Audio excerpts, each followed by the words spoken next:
Na Gringa, a proposta do programa é levar conteúdo para quem chegou, imigrou, ou para quem está pensando em vir para cá.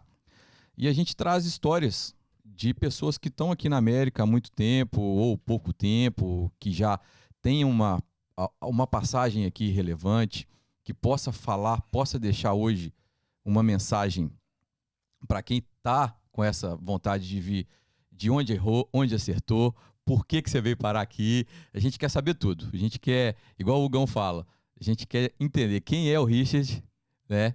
De onde você veio, meu amigo, como que é a sua história. A gente quer ir lá no passado para entender como que você construiu, hoje a gente, sem modéstia, né? Um império aqui mesmo, né? Eu conheci um pouco o Richard lá no dia a dia dele do trabalho mesmo, não sei quantas empresas são, acho, sei lá, umas 15, mano. Ele vai contar. Sim, são 16 empresas. São 16, desculpa, errei. Então, como que um brasileiro vem, né, e consegue essa trajetória? O intuito do programa hoje é incentivar as pessoas. Sim, claro. Tá? Se a gente puder falar qualquer coisa para ajudar, a gente está sempre aqui. Por favor, o microfone é seu, meu amigo. Obrigado. Bom, como vocês sabem um pouco, eu estou aqui há bastante tempo já, vão fazer 25 anos. A época que eu cheguei aqui não se compara com o que hoje é Orlando, de brasileiros, de infraestrutura. E foi uma trajetória longa, assim, desde o começo eu vim para cá, vim para estudar, não era com o intuito de abrir uma empresa. A minha ideia era estudar psicologia, o que eu estudei, me formar e exercer mesmo. Mas aí, no longo do caminho, acabei abrindo uma empresazinha, me apaixonei por esse lado empreendedor e acabou que virou um negócio, começou a crescer e passaram-se muitos anos e chegou no que é hoje. A Macrobaby, que é a empresa que a empresa-chefe do nosso grupo. E da Macrobaby, assim como da nossa corporação, saíram outras empresas que atendem a Macrobaby e que também atendem outras empresas. Legal. Gente, obrigado. Essa é a história do Richard. Então, já... Não. A gente quer saber da onde veio. Calma. Tem uma brincadeira. Eu não tô me ouvindo, mano. Não tô me ouvindo. Aonde? Tá baixo, os fones estão baixos mesmo hoje. Tá bem baixo. Muito baixo os fones. Bem baixo. Aqui, vamos lá. A gente vai voltar um pouquinho, né? Vamos voltar. Cara, você nasceu aonde? Eu nasci no Brasil, em São Paulo. Né, meus pais não são do Brasil. Meu pai nasceu no Egito e minha mãe nasceu num país que chama Sudão. Olha, cara. Ela nasceu lá porque a família dela estava lá por acaso, que eles trabalhavam com café, e ela acabou que nasceu lá no Sudão. Mas assim, a origem dela, dos meus avós, todos não eram de lá, só que ela acabou nascendo lá e indo embora para o Brasil quando ela tinha 12 anos, e meu pai saiu do Egito, foi morar em Israel, e de Israel foi para o Brasil. Ah, que legal, cara. Que legal. E foi para São Paulo direto? São Paulo, Então você nasceu em São Paulo? Nasci em São Paulo. Nasceu e se criou em São Paulo. Isso. Até qual lugar 17. de São Paulo? Eu nasci em Higienópolis, foi onde eu cresci, e depois meus pais se mudaram para Perdizes. E aí, com 17 anos, eu vim para cá, para Orlando. Com 17 anos, você já migrou para Orlando para estudar. Terminei o colegial, falei, eu já era apaixonado por Orlando. Tem até vídeo meu. Eu ia te perguntar isso. Por que... Eu era muito apaixonado. Quando eu vim pra cá com, assim, 10, 11 anos, todo mundo achava que era coisa de moleque, assim. Claro, gostou da Disney e tal. E eu falava, eu vou morar lá um dia, eu vou morar... E tem até um vídeo meu, assim, com 11 anos, que a gente tava indo embora, eu falava assim, eu vou voltar um dia a morar aqui. Aí meu irmão, minha irmã zoavam, assim, comigo, falavam, até parece, vai, Ninguém levava a sério. Mas, assim, isso ficou na minha cabeça muito, assim, de voltar para Orlando. Gostei muito. De retornar. E como que foi o início aqui, Richard? Porque você veio estudar, e aí realmente no início você só estudava, e era em Orlando mesmo? Você fez a faculdade? Na UCF, University of Central Florida, que é assim, 30 minutos aqui do centro. E assim, lá era outro mundo, porque lá é só americano, né? Tinha que aprender inglês na marra. E não tinha comunidade brasileira que nem tem hoje aqui. Não tinha nem mercados assim que nem tem hoje. Eu só lembro que, por exemplo, comprar um requeijão era um sonho, assim. Nem o requeijão hispano do Gol tinha. Tinha um requeijão árabe, que só tinha uma loja lá do Oriente Médio. E eu ia lá lá tinha uma coisa que era tipo um requeijão, mas a gente sofria no começo. Mas chegou sozinho? Sozinho, vim sozinho pra cá. Então falou, pai, tchau, tô indo pra Orlando. Tchau, tô indo pra Orlando. Desse jeito mesmo? Não, a minha mãe... mais ou menos. Aí minha mãe veio junto comigo, eles vieram no começo, até falaram, vamos ficar... Eles vieram de férias. Aí eles, ok, tá, vamos embora. Eu falei, não, eu não quero ir embora, eu vou ficar aqui. Aí eu fui numa escola, assim, para aprender inglês. E aí eu comecei a entrar em inglês mesmo, estudar inglês. E aí logo depois eu falei, eu vou ficar mais aqui, eu vou para a faculdade aqui em Orlando. E aí eu fui procurar o CF. Naquela época, assim, não tinha auxílio, assim, nada. Eu tinha que ir sozinho lá no CF, bater na porta. Tinha que ir atrás mesmo, né? Não tinha. Não tinha ninguém para poder pegar na mão, levar. Não, tá Não. 300 dolinhos aqui que eu vou fazer tudo. Não tinha essas multinhas, não. Não tinha essas perguntas, não? Não tinha ainda. Pedágio ainda. É verdade, não tinha, não. Era menos pedágio, há 25 anos atrás. E aí você teve um emprego inicial? Sim, como que foi? Aí eu comecei... Bom, aí meu pai começou a me ajudar a ficar aqui no começo, me estabelecer. E aí eu falei, bom, eu também preciso trabalhar. O que eu fazia? Eu fazia transfer de dia, assim, de levar... Era bem comum isso. Você pegava e levava as pessoas para Cabo Canaveral, para NASA. E eu fui trabalhar também num lugar chamado Piratas, que era um show de você servir, assim, cerveja e vinho de noite. Não é aquele que tem ali atrás da International Drive? É aquele mesmo ainda? É lá. Lá. Então, mas aí eu trabalhava lá, assim, de noite, ganhava um extra lá, assim, e ia estudar de dia, o dia inteiro. Mas aí foi quando eu já estava, assim, 2 anos na faculdade, e eu pagava o que chamam de out of state, que é bem mais caro, 4 vezes mais caro para quem não é daqui.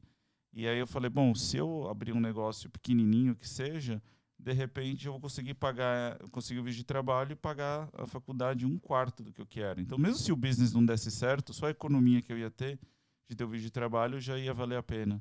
Então, eu comecei a ir atrás de negócios tal, para poder abrir alguma coisa. Vai lá. Vai. Não. Vai. Tomou uma voltinha não nessa de achar um não, processo? Não, tentaram. Quem não, né? Tentaram, sim. Mas assim, como a gente... Como é que foi? Mas assim, meu pai é muito desconfiado, assim, ele acha que até da sombra ele desconfia.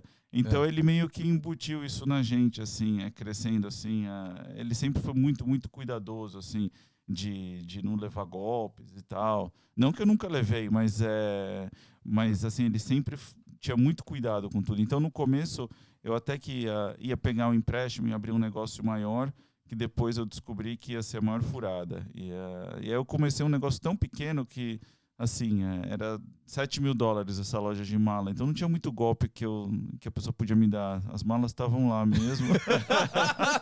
Mas o que ia fazer era vender mais barato. Você tava vendo, né? O seu estoque. Mas ele tentou dar um golpe. Não posso falar. Não foi bem golpe. Ele falou, tinha uma loja do Costco do lado, sabe? E aí ele me vendeu essa lojinha por $7.000, que tinha um contrato de aluguel de alguns anos ainda, só que ele não me avisou que o Costco ia fechar em 3 meses. Então, querendo ou não, ele passou ele foi rápido. Mas conseguiu sair rápido dessa. Não, essa daqui eu fiquei... Só que daí foi aí que eu falei, pô, daí morreu do dia pra noite, estacionamento vazio, não tinha ninguém. Tinha até uns pombos lá, assim, na frente da loja. Aí eu falei, agora acabou, não vende mais nada. Já vendia pouco, agora acabou. E qual que é o nome? Qual que era o nome da loja? Era Macro. Macro Luggage. Tá. E aí eu falei, pô, agora ferrou. Então eu falei, quem compra mala? Comecei a pensar, bom, o jeito é ir no aeroporto. Eu sabia que porque uma vez quebraram minha mala, a Delta, e me deram uma mala nova. Aí eu fui lá na Delta, no Baggage Claim, e falei, de quem vocês compram as malas quando quebra dos clientes? Quem repõe? Eles falaram, a gente pede e chega lá depois de 2, 3 dias. Aí eu falei, bom, eu posso entregar à noite para quem precisar, para os passageiros quebrar a mala, e eu dou para vocês $10 cada mala. Aí eles se alegraram e começaram a fazer isso. Aí eles me ligavam, passavam todo dia um relatório, que hotel, que tamanho de mala precisava levar. Aí eu comecei a fazer isso para a Delta, para a United, para todas. E fazer a reposição. Aí eles brincavam lá no aeroporto, falavam o rei das malas. Surgiu um negócio do nada. Do nada. Foi assim... Mas é que eu precisava vender. Surgiu um negócio na necessidade. Na necessidade, é isso. Essa é a chave. Essa daí. Essa é a chave. Uhum. Tem que se reinventar, Exato. No caos. Era se reinventar ou morrer, porque literalmente eu precisava, se eu não faturasse 200 mil por ano, o visto já ia ser cancelado, L1. Eu precisava, pelo menos para renovar, faturar 200 mil, e que era 20 mil por mês. Na época, quando eu comprei a loja, ela já faturava tipo 5, ainda nem ia qualificar, eu já precisava aumentar as vendas. Quando fechou o Costco, aí acabou de vez. Aí você falou, agora eu tenho que correr. Eu tinha que ir atrás de algum jeito de vender mala. E aí teve essa ideia, e quanto tempo da ideia até dar certo, assim? Uns 3 meses. Aqui também é rápido, né, as coisas. Quando é pra dar certo, dá certo. É o que eu falo, ir atrás, bater a porta, bater na porta, ir atrás. Se você insistir muito, uma hora vai, não tem jeito. Aí você continuou com a macro lá vazio no pátio lá? Continuou. Você tinha contrato de aluguel, não podia sair? Não podia sair. Mas no fim eu fiquei lá nesse lugar muitos anos, porque o aluguel foi tão barato e eu não precisava mais vender lá. Eu só usava lá como um escritório, uma lojinha, e tinha um depósito do lado, só que assim, o aluguel de 1.500 eles abaixaram para 700, porque não tinha nada lá, só tinha gente lá. Aí você só recebia a mercadoria lá e entregava para os passageiros para onde você vendia. Era o seu warehouse só. Exato. Era o meu warehouse e a loja. Isso aí era 96, 97. Aí chegou... 97, cara. Faz tempo, enfim. 97, fácil. Aí chegou 98, 99, eu fiquei sabendo de um website que era novo. Falaram, tem um site aí que você pode colocar as coisas e vender, assim. Aí falaram, é um tal de eBay. Tá brincando? Tal de eBay. Um tal de eBay. Hoje é um monstro. Aí eu falei, vou tentar aqui. Eles têm umas malas lá, era tudo manual, você tinha que escrever em HTML a listagem, não tinha nada assim automático que nem hoje. Aí, eu fui aprender de HTML, comecei a listar e começou a vender. Aí começou a vender as malas na eBay. Aí eu vi que, poxa, interessante e tal. Nunca imaginei que ia vender mala num site assim. E aí eu comecei a vender muito online também. Em 98. 98. Quando foi migrando para outros produtos? Como que foi essa história toda aí? É isso daí que é interessante, né? Onde foi esse gatilho, né? Eu vou. Boa pergunta. Então, foi o seguinte, em 98, quando eu comecei a vender malas, aí eu comecei a pensar, a loja física ela está limitada a vender só mala, mas se eu vendi mala na eBay, eu posso vender qualquer outra coisa, não faz diferença. Meu nome na eBay era, acho que Scooby Good Boy, então eu falei, o Scooby Good Boy pode vender alguma coisa, tudo, não está relacionado à mala. Que foi o sucesso deles, né? Exato, exato, você poder vender. No começo eles criaram a eBay para vender aqueles baseball cards, que era a ideia, assim, mas aí depois eles foram expandindo para todas as categorias. Aí eu falei, do mesmo jeito que eu posso vender mala, eu vou vender outras mercadorias. Aí fui atrás de abrir conta com fábricas de óculos de sol. Aí vinha o representante na loja, tal, da Ray-Ban, ele falou, mas você vai vender óculos aqui na loja? Aí eu falava, não, é que a gente tem turistas e tal. Aí abria conta com a Ray-Ban, depois com a Oakley, depois com todas as fábricas de óculos, porque uma vez que você tem algumas marcas, você já consegue abrir as outras. Eles querem que você esteja vendendo. E aí eu comecei a vender com todas as fábricas de óculos de sol e começamos a vender muito. Eu vendia na eBay na época. Não necessariamente as fábricas gostavam que vendesse na eBay, né? Porque eles sabiam que na eBay você vendia mais barato o produto. Mas a maioria deles assim, não se importava. E aí eu comecei a fazer isso com todas as categorias. Ok, óculos de sol, agora relógio. Agora com tudo, produtos para cozinha, KitchenAid, mas sempre KitchenAid, sempre focado em marcas. E costumamos vender tudo que você pode imaginar, móveis, até caixão. Sério mesmo? Sério. Tudo é mercadoria. Seu pai é do Egito ou da Turquia? Essa, né? Caramba, mano. Mas por que caixão? Não, peraí. Porque tem um mercado também, pô. Alguém tem que fazer esse serviço, né? Mas de onde você tirou essa ideia? Você viu? Porque eu comecei a eliminar todas as categorias. Porque porque um tio meu de segundo grau tinha falecido aqui naquela época. E minha prima, coitada, ela foi atrás.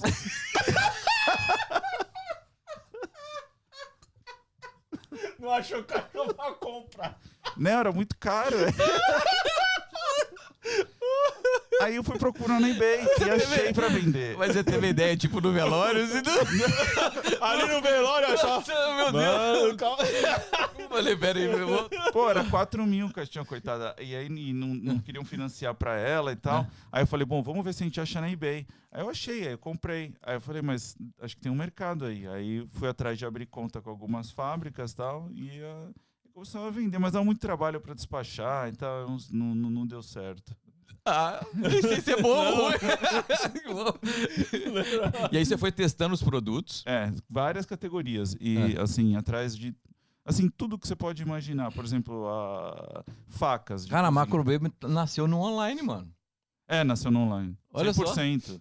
Olha só. Não tinha nem loja. Isso em 98, né? 98. Aí, a Macro Baby, na verdade, ela foi uma categoria. Produtos de bebê era uma das categorias da corporação. Então, a gente tinha, assim, várias categorias. E, para falar a verdade, bebê foi uma das últimas categorias que a gente entrou, assim, entrar na indústria de bebê mesmo.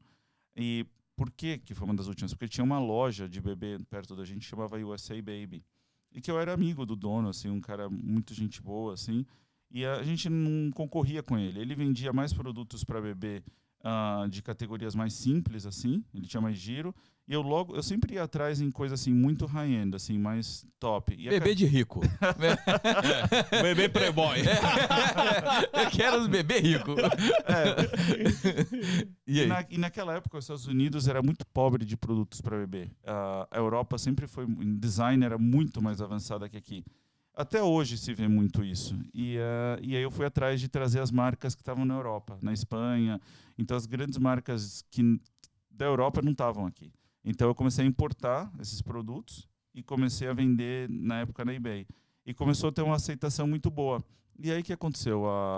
Essa loja USA Baby veio a fechar do nosso lado. E o banco tomou a loja deles e tal. E a gente acabou pegando esse ponto, que era uma loja pequena, e fazendo lá uma loja só de produtos para bebê, só desses produtos mais especializados, produtos europeus que não tinham aqui. E aí, de repente, começou a vir... A minha ideia sempre foi focar em maternidade. Porque eu fui fazer um estudo que nasciam 100 bebês em Orlando por dia. Hoje são mais ou menos 130. E é um mercado com muito potencial, que tinha muito potencial naquela época, que não era muito bem atendido. Só tinha Baby R Us. Então, a gente falou, ok, vamos focar numa loja física.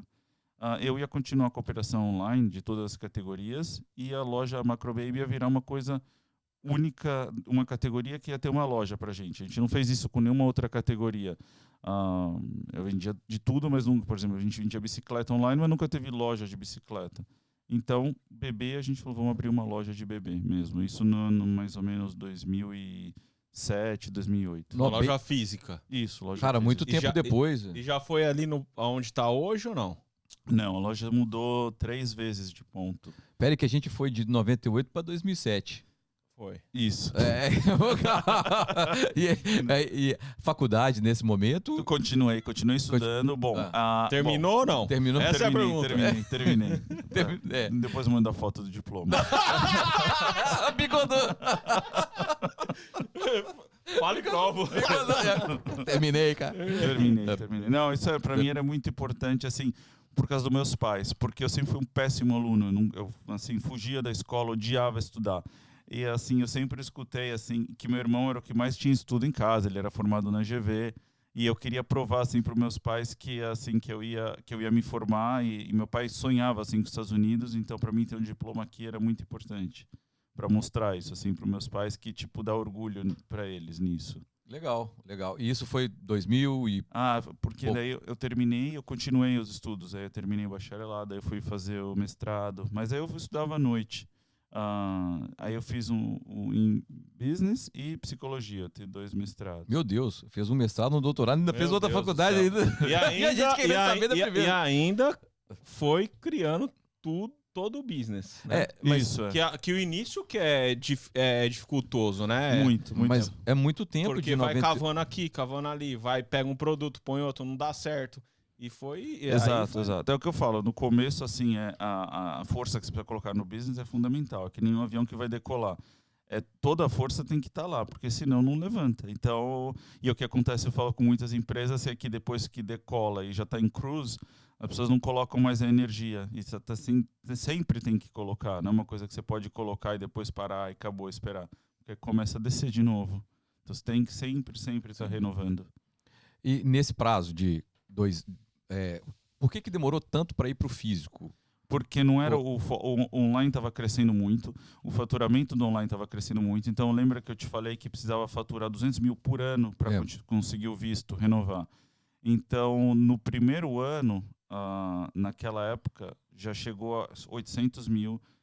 A loja não faturava nada, então isso daí no online, a maioria. Mesmo fazendo a reposição de Não dá malas... para guardar para os outros anos, não? Não, o L1 não dá para...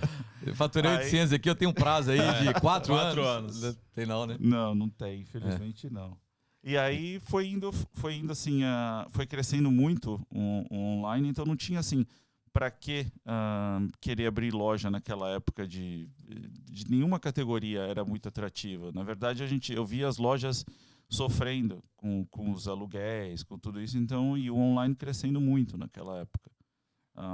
E eu sempre falava isso, que eu achava que a loja física de algumas categorias não iriam existir mais, iam eventualmente morrer. E aí, em 2007, então, você assume o ponto. Isso, a gente assume o ponto de USA Baby, né? Se foca na loja física da Macro Baby naquela época, mas representava muito pouco do faturamento da empresa. Era só mais uma categoria para nós que assim, eu gostava bastante, porque eu estava tendo minha filha, minha filha ia nascer, eu ia nas lojas de bebê, não era bem atendido, e daí eu falei, a gente tem que ter um atendimento especial aqui, se focar em atendimento na Macro Baby, para se tornar uma coisa assim.